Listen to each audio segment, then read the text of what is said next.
Ó, a proposta que tem com o socialismo é mudar a sociedade atual, Isso. naquela época onde foi idealizado, mudar a sociedade, revolucionar ela, mudar a sociedade para uma outra sociedade. Isso. Sim. É uma mudança mesmo. É uma transição, só que essa Isso. transição não necessariamente ela é voluntária. Sim, com certeza. E tornar a sociedade igualitária implica em eliminar aqueles que são desiguais. Não necessariamente. Vou dar um exemplo. Se todos. Vou pegar um Não, exemplo. não necessariamente, não é assim. Porque, mas eu entendo que a voluntariedade é assim, né? Vamos supor assim, o exemplo da água do deserto. A água é do cara, não é? É. Aí me dá um Bitcoin aí, te dou essa água. Quer saber? Eu não vou dar água pra você não. Nunca gostei, nunca fui com a sua cara, burra de sede. Mas aí isso ocorre em um crime. Aí é errado. Mas aí o cara morreu. Aí o cara vai fazer o quê? Tá bom, então tá bom. Sei lá, prendo ele, faço ele comer areia, pego a garrafa e vou embora. Se eu for mais forte. Se eu não for mais forte, eu morri mesmo, me ferrei. Aí é que vem um negócio interessante. Sendo ele detentor da água lá dos meios de produção, tendo ele poder político que se torna poder econômico, ele vai ter poder, vamos supor assim, judicial. Isso aqui é interessante, essa menção. Eu não li o livro ainda, eu confesso. Mas na República de Platão, Trasímaco define a justiça como sendo a vantagem do mais forte. Então é justo que alguém tenha vantagem sobre outras pessoas. Mas aí. Nesse sentido, não tô falando que talvez tá certo. Não, beleza. Mas ele narra, né? Eu acho interessante essa citação, porque ele narra o que ele vê. Hoje a gente tem isso. A gente percebe em vários exemplos desse tipo de coisa. Quem tem poder econômico, que se torna poder político, etc., tem muito mais vantagens de quem não tem. Em relação a quem não tem. Esse poder econômico e político, pelo que eu entendo, que eu vejo acontecer ele só se dá graças à capacidade de alguém ter o interesse em agredir os outros. Sim. Porque não adianta, você pode ser a pessoa mais rica do mundo. Sim. E até o Olavo falava isso, que dinheiro é uma coisa, poder político é totalmente diferente. Poder político é você poder convencer as pessoas a fazer aquilo que elas querem. A fazer aquilo que você quer, desculpa. Sim. Você vai pegar a massa e falar, massa, agora vocês vão fazer isso. Só que se as pessoas não tiverem interessadas em fazer a sua vontade, não importa o seu poder econômico ou aquilo que você acha que tem de poder de político. Nunca vai acontecer nada contra ninguém se ninguém tomar iniciativa física de ir lá e agredir a pessoa. Bom, isso nunca vai acontecer. Por exemplo, você nunca vai conseguir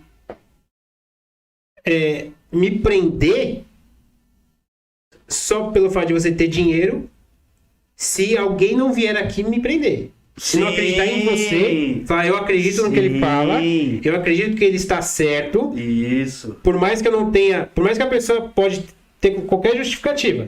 Não estamos entrando no mérito da justificativa.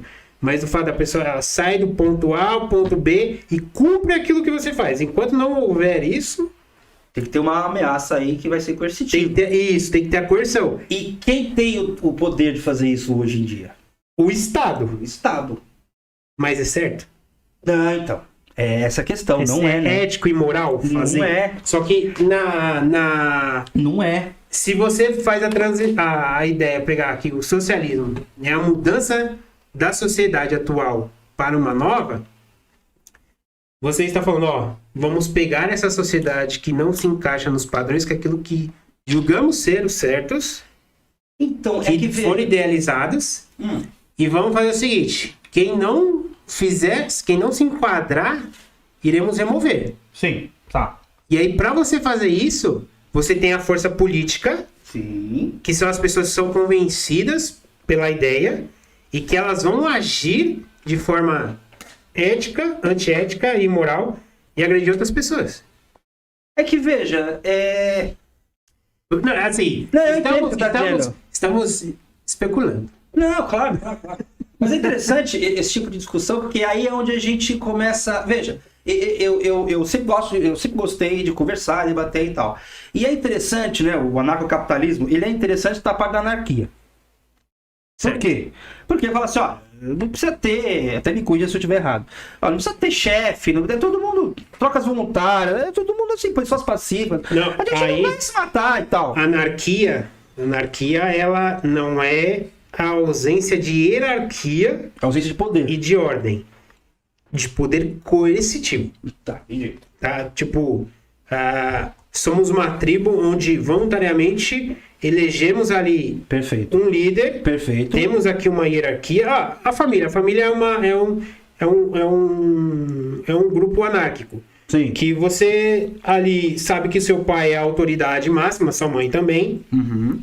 Existe um acordo entre os dois, uma hierarquia entre os dois ali. Você é o elo, é a base, é o mais fraco. Certo. Só que não existe coerção nessa ordem. É uma organização voluntária. Então, voluntário entre quem? Entre pai, mãe e filho? Isso, exato. Mas veja, ó, isso é interessante que eu tô lendo, e um dos motivos para eu ter vindo de metrô, que assim eu também tenho um tempinho de ler. É um livro do Lacan, de psicanálise e tal, né? E ele faz uma pergunta no meio do livro ali, de um texto, na verdade, né? O livro tem vários textos. Aí ele fala assim, o que é o pai, né? Porque chega um momento do desenvolvimento da criança que ele, né, que a criança percebe assim, mas por que meu pai tem ordem sobre mim? Porque não é! Entende o que eu quero dizer? Não é quando você coloca em termos de um acordo voluntário, parece que as três partes se reuniram numa mesa como estamos aqui e vão, beleza, você é o pai, você é o filho, eu sou a mãe, ou então você é o filho, beleza, fechou. Mas não é assim. Eu não sei em que família se deu nesses termos. Você vai lá, às vezes a família se dá nos termos mais complicados possíveis, mais adversos. Mas é uma organização natural, ela não é naturalmente. O filho, ele até, eventualmente, é natural dele. Todo mundo já foi adolescente. Todo mundo já teve vontade de foda-se aqui, eu vou... Tá. Né? Justamente porque não é voluntário. Então, só que... Chega uma hora que se torna coercitivo. Mas coercitivo é o ponto...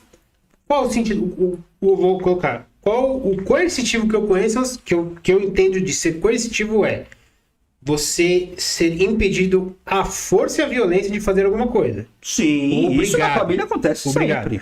Não estou dizendo que a instituição, família seja perfeita. Uhum. Não existe família perfeita. Uhum. Existe sim o pai autoritário, existe sim a mãe que é doente, existe o filho que é problemático, existe isso. Sim. Mas vamos colocar aqui em condições de temperatura e pressão normais. Certo. Né? O pai é normal, a mãe é normal e o filho é normal. Não existe porrada. Aí, por exemplo, até a Ayn Rand fala isso, ela descreve isso no livro dela, que acho que é a Revolta de Atlas, que o filho, ele pede emancipação porque ele não se enxerga mais naquela família, e a família, não, a gente quer você aqui, mas ele não vê, e ele é novo, ele quer correr o mundo. Quando isso acontece em uma família, por exemplo, o pai e a mãe, eles têm um poder sobre o filho.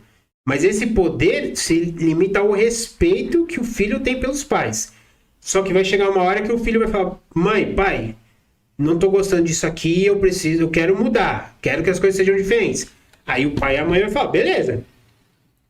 Para isso acontecer, então, algumas responsabilidades, algumas mudanças devem acontecer, você tem que assumir algumas responsabilidades. Aí o filho pode falar, ou ele baixa a cabeça e aceita essas novas condições, ou ele pega e pula fora. Sim. E isso eu entendo que não seja coercitivo. Coercitivo é o pai falar assim, você vai fazer medicina, não interessa o que você gosta, você vai fazer, senão, sei lá, te enfia a porrada. Sim. Tem um ótimo filme sobre isso, que é A Sociedade dos Poetas Mortos. Não sei se você já assistiu. Não. Assista esse filme. Uma parte de coerção, eu tenho um filho pequeno. E é muito foda, porque, tipo, um pai que bate na criança ou que não bate, ele pode chegar e falar pra criança, não pula. E mesmo o cara que bateu e o que o pai falou que não iria bater, a criança pode querer experimentar pular. Do mesmo jeito. Sim. Eu acho que não tem essa questão porque, tipo, a criança, até uma certa idade, ela não tem essa noção. Discernimento. A criança não Ela tem não tem esse discernimento Sim, ela de tá sendo chegar construída. e falar que o que o pai tá falando é que é muito foda, porque, tipo, por mais que eu fale que é certo ou errado pro meu filho, ele vai me ensinar muitas coisas, tá ligado? Porque eu tenho essa interação com ele, eu não ajo de uma forma autoritária falando que eu digo é o certo ou é o errado. Mas, claro que pode acontecer o contrário, mas você vai ter exemplos na sociedade hoje que você vai querer martelar o seu filho para ele não ser uma coisa até os 18 anos.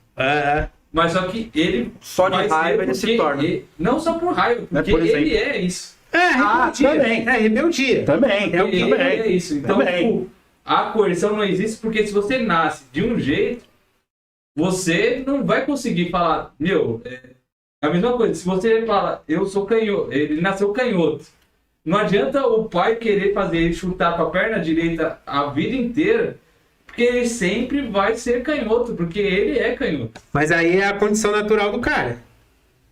Então, pode ser. Não, é que assim, esse negócio de natureza humana também é complicado. Porque, por exemplo, mas antes até de eu entrar nessa seara, né? Vou até lembrar da. Oi? Cortei, talvez. Não. Inclusive, sempre não dá pra pôr aqui pra ele aparecer, que vai aparecer uma voz que não. É que não tava programado pra ele vir, né? Não, não tava programado Pra ele esse ficar. programa. Ele ficar. Entendi. Não, mas aí eu volto ao começo lá do programa, né? Que de onde veio o Estado, né? Sim. Né? Que lá, Revolução, eu usei o exemplo da China, né? Que 1950, então quem nasceu naquela data hoje tem 70 anos. Então os quadros vão mudando e só mudam porque as pessoas chinesas se interessam em participar do Estado. Acontece a mesma coisa com o pai, porque o pai um dia foi filho. E aí? E uma das coisas mais interessantes, né? A coisa mais importante que a psicanálise trouxe é justamente, olha, que tem um lado da sua mente que você não controla, mas que você nem sabe que está lá, mas que isso aí tem efeitos práticos na sua vida, que é o inconsciente. Então, você às vezes, isso aí em clínica acontece direto, né? De repente a pessoa falando, né, sobre... A pessoa, é interessante assim, né, porque a pessoa vai com um toque, lá que nem o filme que a gente comentou em off, né, e de repente ela tá falando da infância, voltou pra mãe, voltou pro pai, pro irmãozinho, quando surgiu o irmãozinho, aquela coisa toda. E é muito interessante que às vezes a pessoa que tem filhos tá ali na clínica, né, e ela fala, caraca, eu tô fazendo com meu filho o que minha mãe fez comigo. E aí? Né? E aí uma outra pergunta, que até a primeira pergunta que você fez, né? Que tipo de país, né? Em que país o socialismo deu certo? Mas o que é dar certo? Né? Isso aqui é uma família normal, mas o que é uma família normal? Então são essas problematizações que são derivadas da porosidade da realidade.